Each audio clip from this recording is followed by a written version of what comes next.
Good morning third class. सभी बच्चे अपनी हिंदी की बुक निकालेंगे। मंथन हिंदी पाठशाला चैप्टर नंबर 16। चैप्टर का नाम है ईसा मसीह। देखिए, यह निबंध ईसाई धर्म के संस्थापक महाप्रभु ईसा मसीह का जीवन परिचय है। उनके आदर्श तथा उपदेश मानव को मानव से प्रेम करने की प्रेरणा देते हैं। सबसे बड़ा धर्म मनुष्य की सेवा करना है। यह अपराधी को क्षमा करना मानव जीवन का अर्थ है। यही उनके जीवन के मूल्य थे। क्या है? हमारा ईश्वर जो है एक होता है, उसको क्या है, सभी धर्मों में अलग अलग नाम से जाना जाता है। इसमें ईसाई धर्म के संस्थापक है जो उनके महाप्रभु के विषय में बताया गया है, ईसा मसीह के। ये उन्हीं के जीवन आदर्श की कहानी है। सभी ध्यान से सुनेंगे। तुम अपने शत्रुओं से भी प्रेम करो। कौन कहता है? ईसा मसीह कहते हैं कि तुम अपने शत्रुओं से भी प्रेम करो, तुम उनकी भलाई करो। जो तुमसे घृणा करते हैं उनको आशीर्वाद दो, जो तुम्हें शाप देते हैं उनके मंगल के लिए प्रार्थना करो। जो तुमसे द्वेष करते हैं, यदि कोई तुम्हारे एक गाल पर तमाचा मारे तो तुम अपना दूसरा गाल भी उसके सामने कर दो। जो तुम्हारा चोगा छीन ले, उसे अपना कोट ले लो। ले जाने से भी मत रोको। पाप से घृणा करो, पापी से नहीं। अपने पाप को छिपाओ मत, ईश्वर के सामने प्रकट कर दो। दीन दुखियों की सेवा करो, उनकी सहायता करो। ये सब ईसा मसीह के उपदेश हैं। ठीक है, ईसा मसीह के क्या का उपदेश थे? दूसरों की सहायता करना,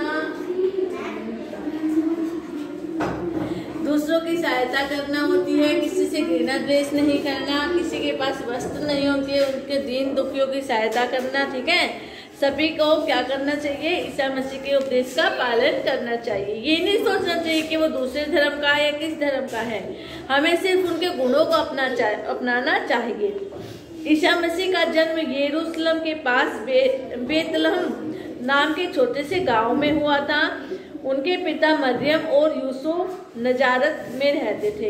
यह स्थान अब पश्चिमी जॉर्डन में है। उन दिनों यह प्रथा थी कि जनगणना के समय लोग अपने पैतृक गांव या नगर में एकत्र हो जाया करते थे। यूसुफ और मरियम भी अपना नाम लिखवाने के लिए अपने पैतृक भूमि बेतलहम पहुंचे। उस समय वहां बड़ी भीड़ थी। उन्होंने ठहरने की जगह नहीं मिली। मजबूर होकर वे नगर के बाहर एक गुफा जैसे कोठरी में रुके, जहां कभी कभी चरवाहे अपने जानवरों के साथ रात बिताते थे।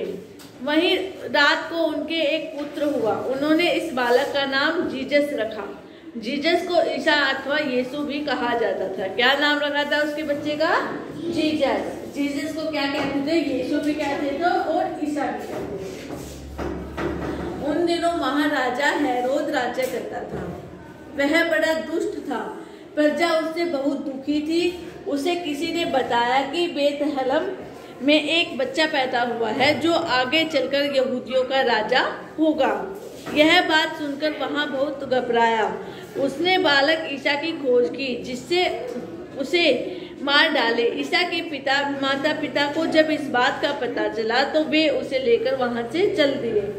हेरोद को बड़ा क्रोध आया और उसने आदेश दिया कि 2 साल तक के सब बच्चों को हत्या कर दी जाए।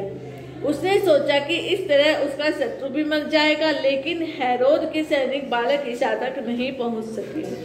क्या था कि जब यीशु का जन्म हुआ तो भविष्यवाणी हुई कि आगे चलकर ये यहूदियों का राजा होगा। तो उसे जो वहां का राजा था वो बड़ा चिंतित हुआ, उसे बहुत भय हुआ। तो उसने अपने सैनिकों को आज्ञा दी कि तुम सभी राज्य में जाकर 2 साल तक के जितने भी बच्चे हैं उन सभी को मार डालो। परंतु उसके सैनिक थे जो वो ईसा तक नहीं पहुंच सके। उसके माता पिता पहले ही उसको लेकर वहां से निकल गए। सभी यहाँ पर रिवाइज करेंगे।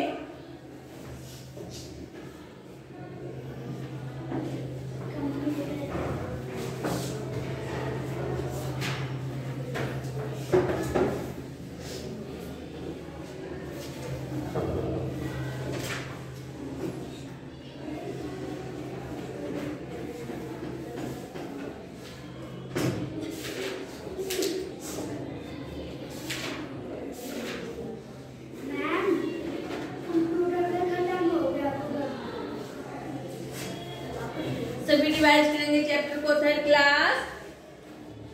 किस प्रकार से उस राजा ने, दुष्ट राजा ने सभी सैनिकों को, सभी बच्चों को मारने का आदेश दिया। सभी रिवाइज करें।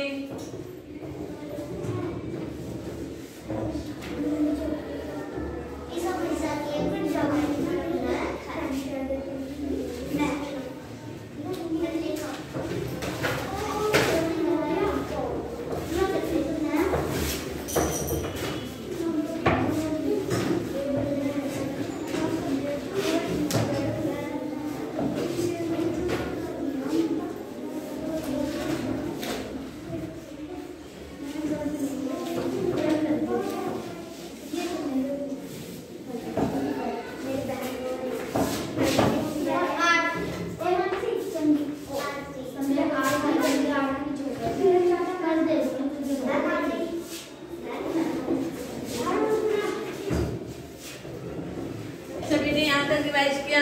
उसके बाद देखिए, लगभग 30 वर्ष की आयु तक ईसा मसीह अपने पिता के साथ बढ़ई का काम करते रहे। 31 वर्ष की अवस्था में उन्हें ईश्वरीय प्रेरणा मिली।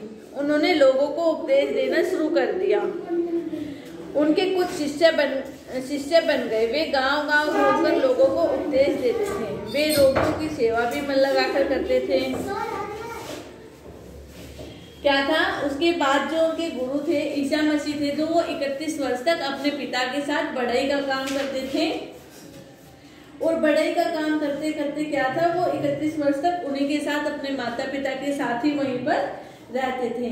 उन्होंने ईश्वर से, भगवान से प्रेरणा मिली थी कि दूसरों की सहायता करें। वो सभी मनुष्यों की सहायता करते थे और उनको अपना उपदेश देते थे। जब उनको वे अपना उपदेश देते थे तो उसी के कारण क्या होता था,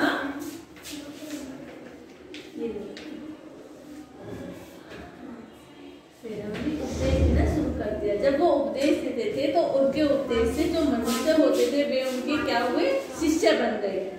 ठीक है, इनके शिष्य बन गए। वे घूम घूम कर गाँव-गाँव में उपदेश देते, रोगियों की सेवा करते थे।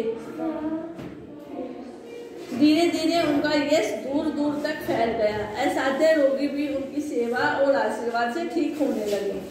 वे अपनी ईश्वरीय शक्ति से मरे हुए लोगों को भी जीवित कर देते थे। लोग उन्हें मसीहा कहने लगे। मसीहा का अर्थ है मुर्दों को जिंदा कर देने वाला। मसीहा का क्या अर्थ है, मुर्दों को जिंदा कर देने वाला। एक बार उन्होंने पहाड़ी पर बैठकर लोगों को उपदेश दिया। उन्होंने कहा, वे धन्य हैं जो दिन और विनम्र हैं, क्योंकि स्वर्ग का राज्य उन्हीं का है जो हृदय के शुद्ध हैं। वे ईश्वर के दर्शन करेंगे।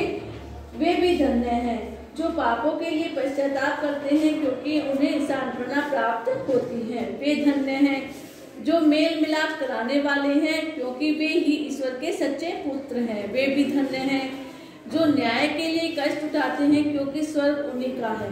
ईसा मसीह के उपदेश यहूदियों को अच्छे नहीं लगे, क्योंकि ईसा अपने ईश्वर का पुत्र कहते थे। क्या है, ईसा मसीह को जो उपदेश देता था, जो यहूदी व्यक्ति थे वहाँ के, उनको उनके उपदेश अच्छे नहीं लगते थे, क्योंकि ईसा जो था वो ईश्वर का पुत्र कहा जाता था। यहूदियों की पूजा पद्धति का विरोध करते थे। जीसस अर्थात ईसा को पकड़ लिया गया। न्यायालय में उन्हें अपराधी ठहराया और मौत की सजा सुनाई। उन्हें फटे पुराने कपड़े पहनाकर नगर में घुमाया गया। उन्होंने कांटों का मुकुट पहनाया गया। उन्हें कोड़े भी लगाए गए। बाद में उन्हें सलीब पर चढ़ाया गया। लोग उन पर हंस रहे थे, किंतु जीसस ने उनके अपराधों के लिए क्षमा मांगते हुए कहा कि हे पिता, इन्हें क्षमा कर, क्योंकि ये नहीं जानते कि ये क्या कर रहे हैं। यह कहते कहते उनका सिर लटक गया। ईसा मसीह मर कर भी अमर हो गए और उनके अनुयायी ईसाई कहलाते हैं। क्या है, ईसा मसीह के उपदेश से जो वो हम सभी को अपने जीवन में धारण करने चाहिए, सभी का कल्याण करना चाहिए, दीन दुखियों की सहायता करनी चाहिए। ठीक है क्लास, सभी इसको यहाँ तक रीड करेंगे।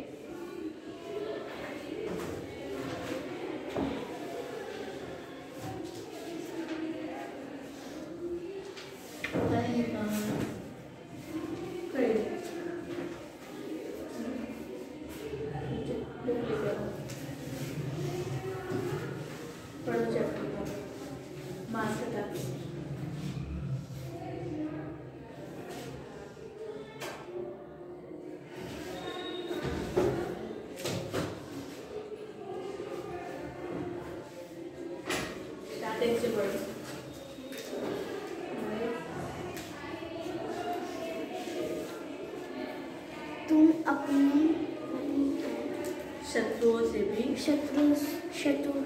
से भी प्रेम करो, तुम उनकी भलाई करो जो तुमसे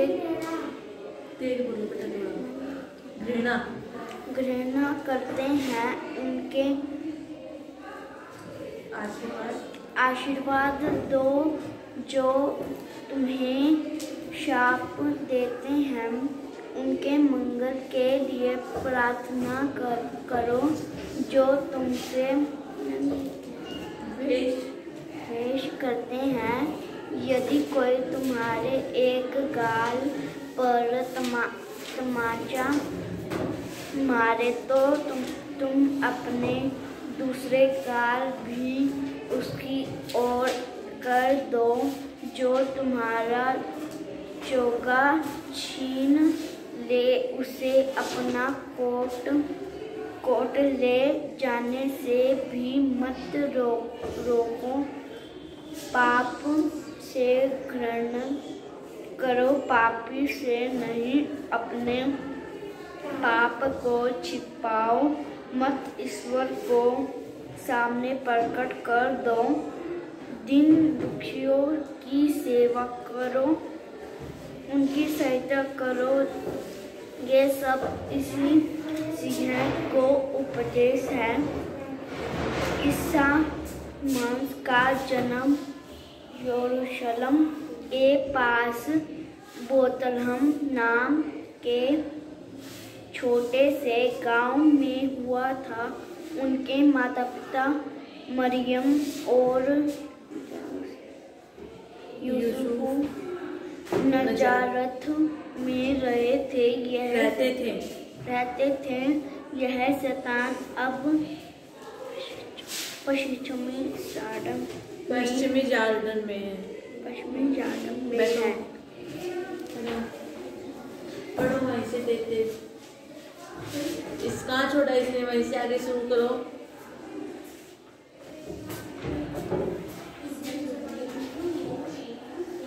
नहीं सुनाई दिया?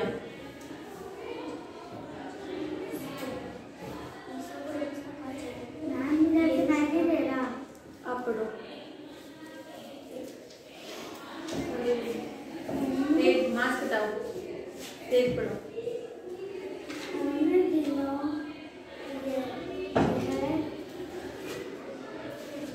प्रथा थी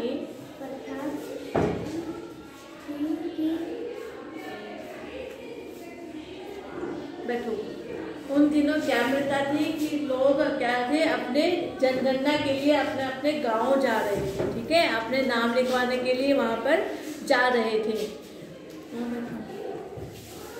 और उनके जो माता पिता थे मरियम और यूसुफ भी अपना नाम लिखवाने के लिए अपनी जो उनकी पैतृक भूमि थी बेतलहम, उसमें वहां पर आए हुए थे। वहां पर क्या थी, बहुत भीड़ लगी हुई थी और ठहरने की भी जगह नहीं थी।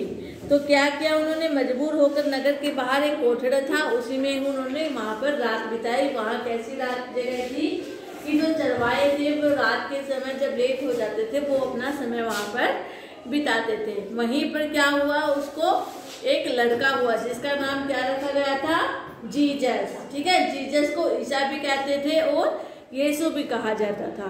वहां पे एक राजा था हेरोद, वो बहुत ही कुटिल था, बुरे स्वभाव का था। उसको डर था कि आगे चलकर, किसी ने कहा कि आगे चलकर जो यहूदियों का राजा होगा वो कौन होगा, जीसस, मतलब कि ईसा, ठीक है। यह बालक ईसा यहूदियों का राजा होगा। इससे जो हेरोद था वो बहुत घबरा जाता है और वो सभी सैनिकों को अपना आदेश देता है कि जहां पर नगर में जितने भी 2 साल तक के बच्चे हैं सभी को क्या करो, मौत के घाट उतार दो। परंतु क्या है, ईसा वहां से निकलकर, उसके माँ बाप उसको वहां से बचाकर ले जाते हैं। आगे चलकर जब लगभग 30 वर्ष तक की आयु में जब ईसा वो क्या था, ईसा मसीह अपने पिता के साथ काम करता है। 31 वर्ष की आयु में ईश्वरीय प्रेरणा मिली उसको और वो आगे चलकर सभी दीन दुखियों की सहायता करता, नगर में घूमकर उपदेश देता था। उसके उपदेश के कारण ही क्या था, सभी लोग उसके सेवक, उनके शिष्य बन गए थे। इस प्रकार से उन्होंने अपने जीवन में उपदेश दिया और आगे चलकर उन्होंने क्या कहा कि सभी को दीन दुखियों की सहायता करनी चाहिए। जो अच्छे अच्छे बातें वो बताता था तो यहूदी थे जो उससे डरते थे, क्योंकि वो उसकी उन बातों से चिढ़ते थे, ठीक है, उससे ईर्ष्या करते थे। आगे चलकर जब यीशु को क्या किया, अपराधी घोषित कर दिया और उसको फांसी की सजा, मौत की सजा सुनाई गई। फिर भी यीशु ने क्या कहा कि उन्होंने कहा कि ये सभी नहीं जानते कि ये क्या कर रहे हैं, उन्होंने फिर भी इसको क्षमा कर दिया। ठीक है, इस प्रकार से ये हमारा चैप्टर था। ईसा मसीह थे तो वो मरकर भी अमर हुए, और जो उसके अनुयायी थे वे क्या कहलाते हैं, ईसाई कहलाते हैं। ठीक है, सभी चैप्टर को अच्छे से रीड करेंगे कहानी के माध्यम से। हमारे चैप्टर जो हमारी हिंदी मंथन पाठशाला है उसके चैप्टर अब समाप्त होते हैं। सभी बच्चे इसके 5, 8 और 9 से लेकर सभी चैप्टर अपनी अपनी कॉपी में फिल करेंगे। ठीक है, इनके प्रश्न उत्तर भी लिखेंगे, शब्दार्थ भी लिखेंगे और इसकी एक्सरसाइज भी अच्छे से फिल करेंगे। ओके क्लास, यहाँ तक समझ में आया? Thank you class.